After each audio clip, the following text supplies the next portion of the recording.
Cubs Astros recap. We dive into really our first state of the team, now 40 plus games in right now. You are Locked On Cubs, your daily Chicago Cubs podcast, part of the Locked On Podcast Network, your team every day.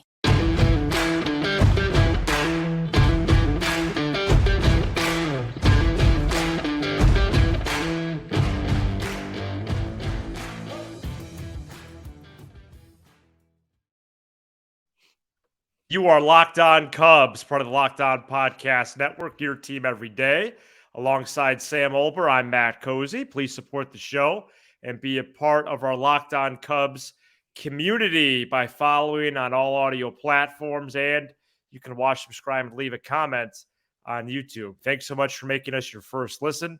Sam and I are lifelong fans, taking our passion into a discussion with you on all things Cubs. Houston, the Cubs have a problem as the Cubs lost the second of two games of the series, this time 7-3 to the Astros on Tuesday. Justin Steele with his first Rocky outing of the season, but even still, he struck out 8 and walked 1, did allow that 5 runs on 5 hits, however. Madrigal, Swanson, and Happ were all 0 for 4. Hosmer was 0 for 2. Suzuki and Mervis each posted 2 hits, including a home run, which was the first of Mervis's career. We'll break down some more highlights as we move along here. Sam, a lot to get into.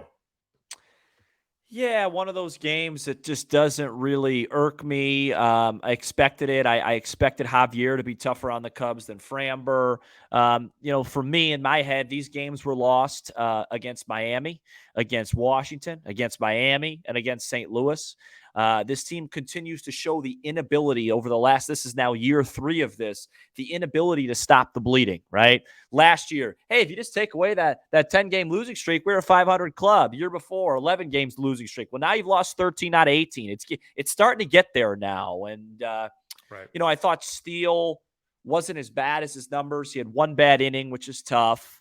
A lot of doubles in the gap, but he struck out 8, which is a nice sign. I'm going to give him a pass because he's been terrific.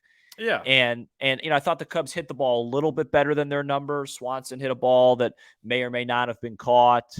But you're playing a team that's obviously better than you. You're in a funk, and this is what happens. And it's tough right now. And I don't really have any deeper takeaways than that. I thought Birdie did not look good in his first appearance out of the bullpen.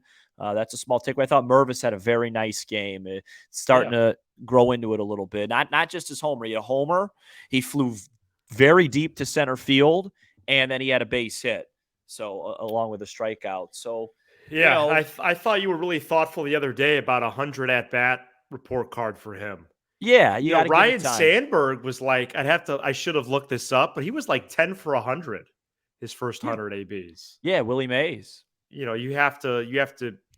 I'm not going to evaluate Mervis to that steep of a level anytime soon. No, it's just so really encouraging signs with him. Yeah, it's just not good right now. I mean, you're 19 and 23. I think, we'll talk about it in the second part of the show. But from this specific game, it goes as expected. You got to figure out a way to stop the bleeding, and that's where my emphasis on Monday night with using Fulmer in a tie game late. It's like, who knows if you're going to have another opportunity to win a game series, right? Mark Leiter Jr. hasn't pitched since Friday. Now you're hitting the part where you got to get him again. He's got to pitch tomorrow regardless of the score, because he hasn't pitched, and it's 5 days, yeah. And the other thing I noticed today, and I know that this is eye rolling to a lot of people because everybody always says it when things are going bad, but I noticed it. Lot of down faces, bad body language.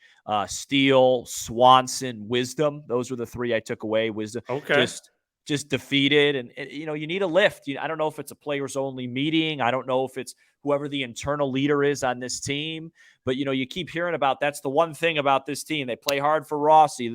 That doesn't seem like there's much leadership. They pan to the clubhouse right after the final out, the third out on Wisdom's called third, and I mean, Ross sprinted into the clubhouse. It just doesn't seem like it's a very good vibe right now. But hey, you've lost 13 out of 18, so it shouldn't be. Correct. I'll sit here. I promise our listeners, I'll let you know when I'm done. I'm not done yet, but they got to stop the bleeding. And I'm not really sure how to do that. I don't know if it's a game where Smiley or somebody just says, "Hey guys, ride on my back. I'm going 7 shutout." I don't know if, Ian Happ hits 2 homers or something like that, where somebody needs to step up and say, blank it, blank this. Sometimes it is that simple. Yeah, blank this. We got to find a way to win this game because our season's slipping from us. Milwaukee won today. They're 5 games up now. Wow, weren't they trailing early in that contest? No, Milwaukee won a 1-run game late because there was first and third, 1 out in the 8th inning. They brought in their star closer, and he got 5 outs. We don't have a guy like that. Wow, that's impressive, man. You win a lot of 1-run games when you have a guy that comes in and gets the job done 19 out of every 20 ball games. Yeah, and they just really need to get a win right now. However that happens is good. It's not birdie. And great call on the Valdez versus Javier thing. Right when we went off, when we recorded live Monday night, I was thinking even more about that. And, even not that we could have said more on it, but you're Vegas, right there against one of the best pitchers in the game. Yeah. And they just couldn't do it. This was a matchup that was worse, despite the just the pure numbers of it. Sure. Javier was a worse matchup. You said it. Yep. Your instincts were right there. You knew that from the get-go. And to knock Valdez out after 4 or 5 poor innings was extremely rare. He hadn't done that in so long, so many starts. And, maybe that ends up the game. Only game of the series, they truly were in the mix. You hope they salvage the series on Wednesday. They go up against a rookie pitcher, Drew Smiley. He's in his 27th year in the league. He's been awesome. And but yeah, they do need to stop the bleeding, so to speak. And so many offers tonight. Mastroboni tonight hit 7th appallingly. Although Bellinger had the gym shoes on today, hopefully he's back Wednesday. To me, it's Madrigal and Hosmer. And Barnhart walked twice tonight, Sam, after allowing a pass ball, which I believe the official score has as a wild pitch. Yeah. We could see it was a pass ball player. And anytime the ball, 4 straight games, the Cubs have allowed a run in the first frame. Anytime the ball bounces, they're going to give it a wild pitch, even though I agree with you, it shouldn't have been. Just going back to Javier, I mean, even Vegas supported it, right? Valdez v. Tyone. Valdez was minus 190. Javier v. our best pitcher by a large margin, only down to minus 180, right? So, wow. It's and to people that are wondering why'd you say that, Sam? Because the Cubs struggle up. They struggle up in the zone. Up. They've been really good against lefties, and they're pretty good against anything that's not up. And Javier's a righty, and he features everything up. So he's no different than Joe Ryan. Joe Ryan, who pitched on Saturday and shoved against the Cubs. It's the same type of thing. So, but I said, I didn't think they were overmatched tonight. I just don't think they produced that much. And nice to see Suzuki to homer versus a lefty late. He's hitting the ball well. He's our best hitter versus lefties right now. Right. So Christopher Morel, we're just going to zoom in on him here as well. He's 10 for 30 now in his first 7 ball games back. 13 of those 20 outs are strikeouts. Yep. 13 of 20. Yeah. Pun intended, astronomical. How do you strike out that much? Yeah, this is who Morel is. This is why the Cubs had him in the minor leagues, because they're trying to figure out a way to get this done.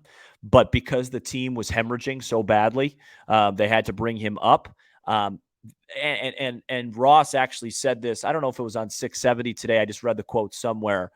You just have to live with the good, with the bad with him. He's still valuable because the team is struggling and he provides massive pop. But it's a problem because it feels like, for example, today you look at the box score, say, Morel at another double. That double came in the 9th inning, on just a guy that was trying not to walk people. And that Valdez homer on Monday was a great swing, but that was a mistake. But you can make a lot of money as long as you make sure you hit the mistakes. If he continues to hit the mistakes at this rate, he'll be fine. I think he needs to hit a little bit lower in the order, but without Horner, he's a better leadoff option than Madrigal's 535 OPS. I'm more concerned about Morel defensively.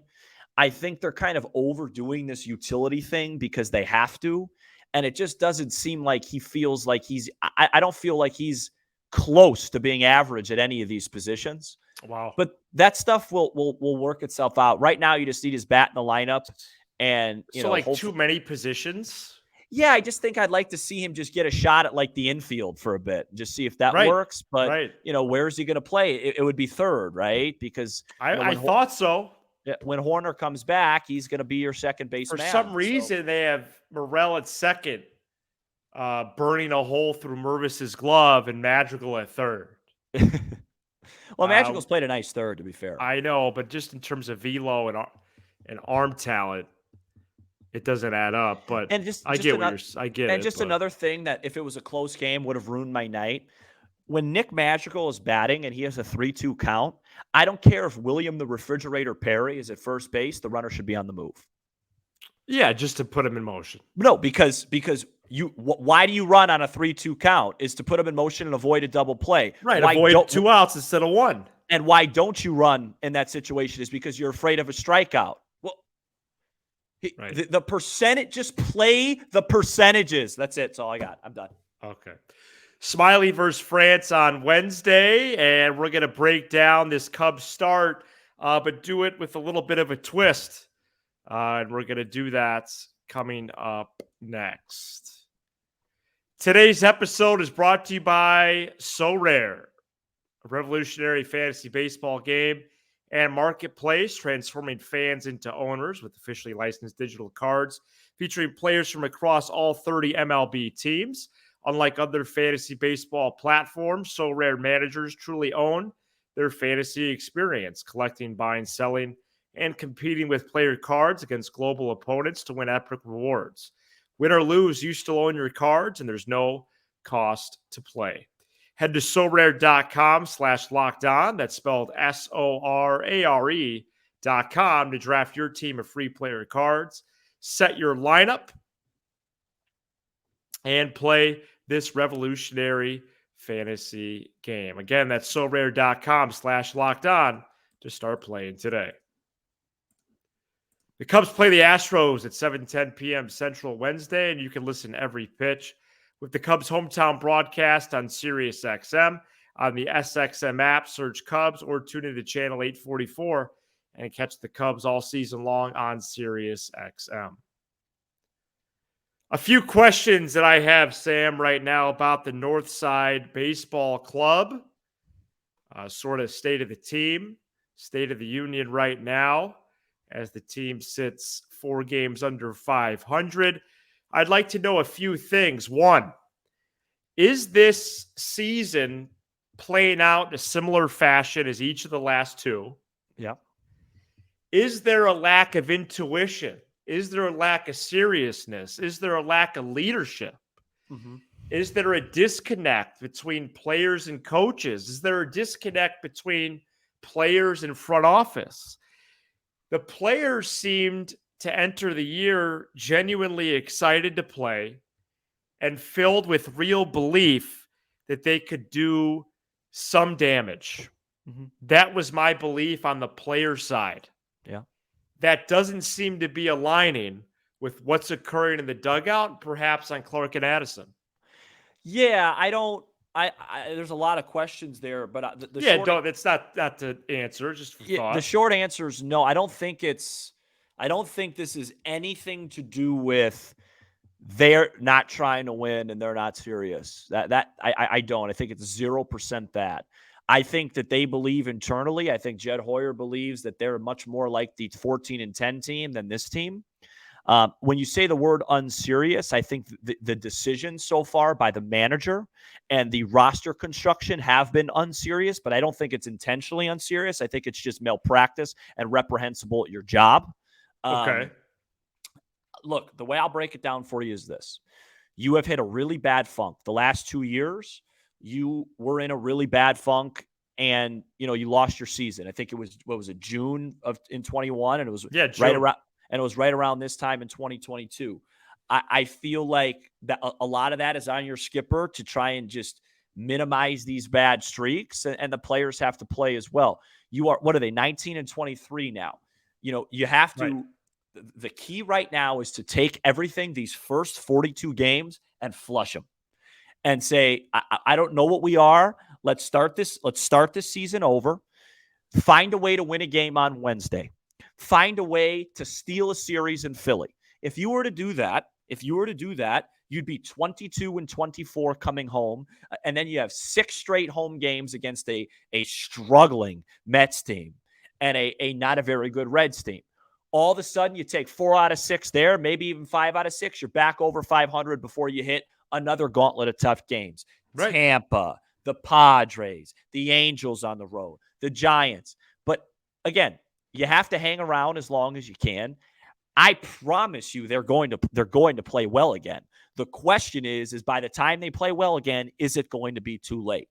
That's why every game here in the next, couple of weeks becomes paramount, because to me, I think, the rest of the month, I don't have an exact number, but like if they were to, let's say, lose out on this trip and go back home and they're 19 and 27, that's probably about it for me.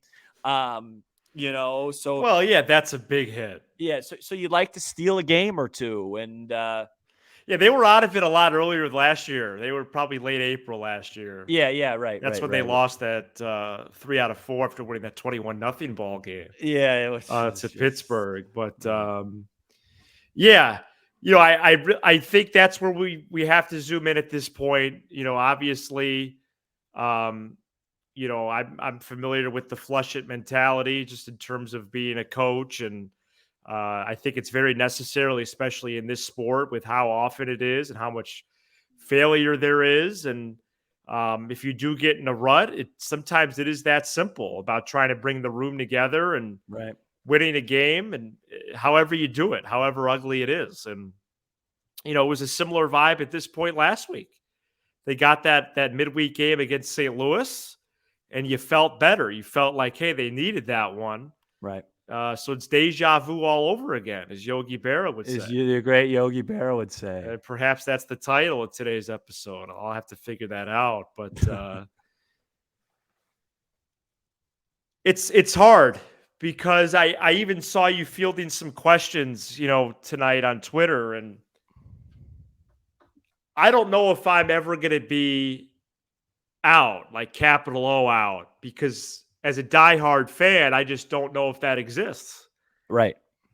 In terms of being in the mix as a contending club that's in some type of conversation, that point could be coming sooner than we thought, and it could be coming in a matter of days, which is highly unfortunate.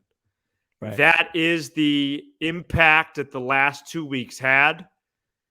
Because this was the gauntlet part, as you said. Right. What happened in Miami and DC, and it's tough because I love this team.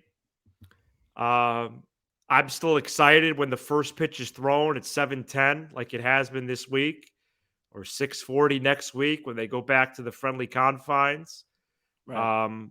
But they're having a lot of tough times right now. And to pile it on, there's many cases and examples where they just shouldn't be. How is it possible that 42 games in, they're the third strongest group metrically? Yeah. How is that possible? Yeah, that's starting to fade. And so, you know what I'm saying, man? Yeah. So I had to pour my heart out a bit there, dude. I'm never going to be out on this club. No, don't you dare. No, I think out too much. too much I've been through with this team. Okay. I'm starting to get a little emotional here, but I'm gonna be here. Well, yeah, I'm gonna be here. I'm gonna be doing this show. I'll be here every summer night. If I have to do more laps around my complex, I will, just to survive. yeah, I think out means more And in the Fulmer sense. just allowed another hit. I think out means more in the sense of just like Yeah, knowing that what does that mean? this is that they're not going to Gotcha. win, Gotcha. which I'm not at. But I mean, of course, we're going to be watching the games and things like that. And So, if that point does reach, so you're gonna make that public? oh, I'll make that public when I Okay, believe that all the right. season is over. Yeah, yeah. Okay. So, All right. Well, that's leave them laughing. So, coming up next, we are going to go over some prospects as we look down on the farm for really the first time this week, and excited to do that. Check out some new lists by MLB Pipeline and a update on a certain outfield prospect that maybe gets discussed a little bit less than the others. Stay tuned. We have a new sponsor here on Locked On Cubs, and we're really excited to be showcasing their products, and that company is Bird Dogs. Fit, comfort, versatility. If that is what you like in your clothing, you have to try Bird Dogs right now. They sent us products to our homes here and just got delivered today, as a matter of fact. Do you want to look and feel better wearing shorts, pants?